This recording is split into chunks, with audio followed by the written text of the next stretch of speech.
Hi hello welcome to NIN media. Andhra Pradesh రాజకీయాలు ఎటు వెళ్తున్నాయి?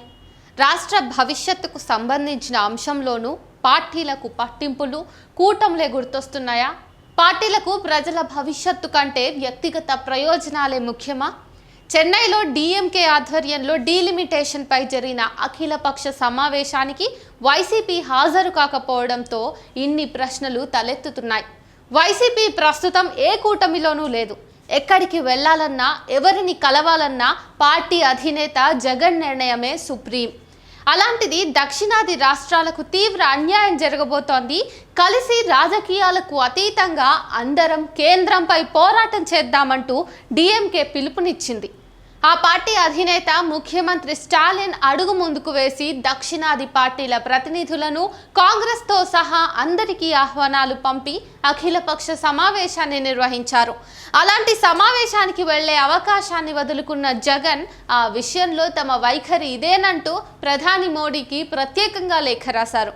అయితే తమ పార్టీ అభిప్రాయం అంటూ ప్రధానికి రాసిన లేఖ ప్రతినే డీఎంకే నిర్వహించిన సమావేశానికి పంపడం అందరినీ ఆశ్చర్యపరిచింది.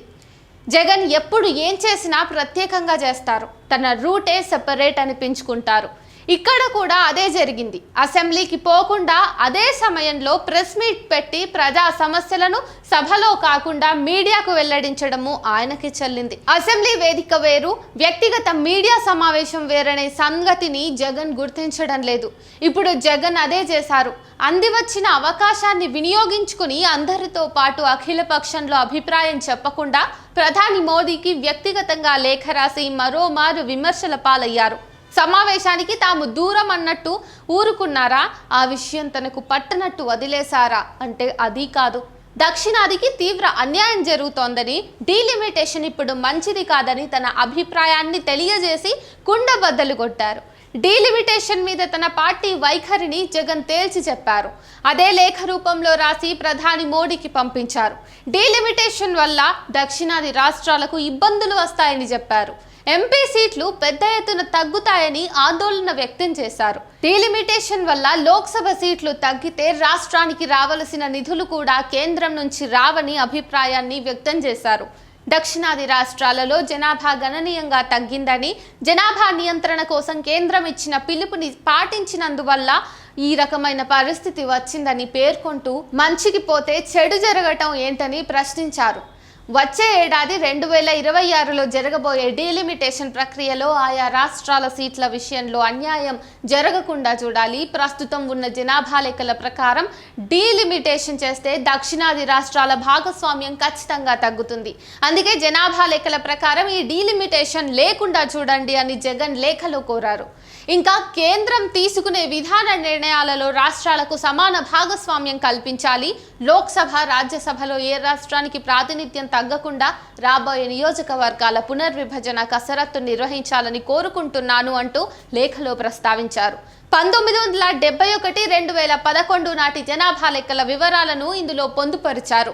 అండమాన్ నికోబార్ సహా దక్షిణాదిన ఏ రాష్ట్రం, కేంద్ర పాలిత ప్రాంతంలో ఎంత శాతం మేర జనాభా పెరిగింది, తగ్గింది అనేది లేఖలో సవివరంగా తెలిపారు. తన అభ్యంతరాలను లెక్కలతో సహా జగన్ ప్రధానికి వివరించే ప్రయత్నం చేశారు. 2011 నాటి లెక్కల ప్రకారం ఏపీలో 1971లో 5.05% మేర జనాభా ఉండగా 2011 నాటికి ఈ సంఖ్య క్షీణించిందని పేర్కొన్నారు. 4.08% తగ్గినట్టుగా తెలిపారు. అండమాన్ నికోబార్ 0.02 నుంచి 0.03, తెలంగాణ 2.89 నుంచి 2.91, కర్ణాటక 5.34 నుంచి 5.05, కేరళ 3.89 నుంచి 2.76, తమిళనాడు 7.52 నుంచి 5.96, పుదుచ్చేరి 0.09 నుంచి 0.10% ఉన్నట్టుగా తెలిపారు.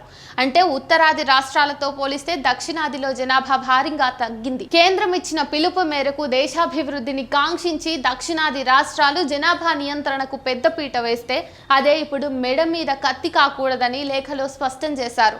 ఆర్టికల్ 81(2)(a)ను ఈ సందర్భంగా మోడీకి జగన్ గుర్తు చేశారు.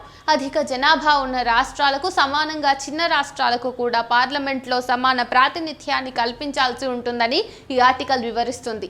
అందుకే ప్రతి రాష్ట్రంలోనూ సమానంగా సీట్లు పెంచేలాగా కేంద్ర హోం మంత్రిత్వ శాఖకు ఆదేశాలు జారీ చేయాలని కోరారు. మొత్తం లోక్సభ ప్రాతిపదికన తీసుకుని రాష్ట్రాల్లో ప్రస్తుతం ఉన్న సీట్ల సంఖ్యకు ఏమాత్రం తగ్గకుండా పెద్ద రాష్ట్రాలకు సమానంగా వాటి సంఖ్యను పెంచాలని ప్రధాని మోడీకి జగన్ కోరారు.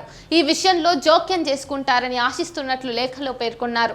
నియోజకవర్గాల పునర్విభజన ప్రక్రియపై దక్షిణాది రాష్ట్రాల్లో చర్చ జోరుగా సాగుతోంది. తమిళనాట డిఎంకే కేంద్ర వైఖరిపై మండిపడుతూ డీలిమిటేషన్ ప్రక్రియపై దక్షిణాది నిరసనను అఖిలపక్షం ద్వారా తెలియబరిచిన సమయంలోనే జగన్ లేఖ ఆసక్తికరంగా మారింది. డిఎంకే ప్రతినిధులు స్వయంగా వచ్చి జగన్ను అఖిలపక్ష సమావేశానికి ఆహ్వానించారు.